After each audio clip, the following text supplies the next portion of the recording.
Abefe Kembuyere yín náà ni àríjọmájẹun àlè olórí.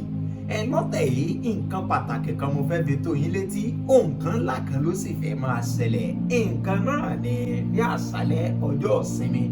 Bẹ́ẹ̀ ni a ti fẹ́ bẹ̀rẹ̀ ètò ní àṣálẹ́ ọjọ́ ìsinmi lórí ìkànnì yìí. Mo fẹ́ fi tó yín létí pé yóò jẹ́ ètò tẹ́ ó gbádùn dáadáa, nítorí pé a ó máa sọ àwọn ìtàn kọ̀ọ̀kan ní orí ètò yìí. Bẹ́ẹ̀ sì ni a ó máa mú oríṣiríṣi àríyá wá fún yín.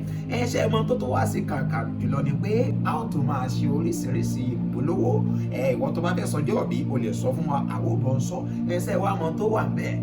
Èèyàn bẹ́ẹ̀ wà kọ́kọ́ tó bá kọ́kọ́ sọ fún wa ipò ní nǹkan pàtàkì tó ń fẹ́ polówó lórí ètò yìí, ṣé ibi tó yín létí ọ̀fẹ́ la ó ṣe fún yín. Ọ̀fẹ́ ni. So mo ní kí n kí yín wípé ẹ káàbọ̀ ẹ̀yin èèyàn pàtàkì sórí ètò ní àṣálẹ́ ọjọ́ ìsinmi.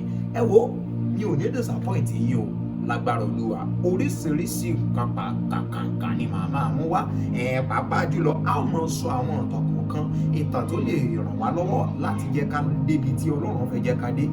Àwọn ìtàn tó lè ràn wá lọ́wọ́ tá a fi ní ṣe àṣìṣe, tá a sì fi ní ṣe ẹsẹ̀ gbé. Orúkọ mi ni Abefe Kembuyere, àríjọmájẹun àlè olórí. Irọ́ ààfin olórí mọ́. Orúkọ mi ni Olayemi Abefe ọmọ Ògúnlẹ́yẹ, ẹni ní Abefe Kembuyere. Mo sọ fún yín lẹ́ẹ̀kan sí pé ẹ ó máa gbádùn ètò yìí ní àṣálẹ́ ọjọ́ ìsinmi. Ní àṣálẹ́ ọjọ́ ìsinmi náà láti máa release ẹ̀ sórí YouTube wa àti sórí Facebook wa.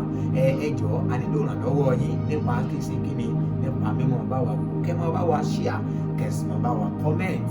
God bless you. Ẹ ṣé gan.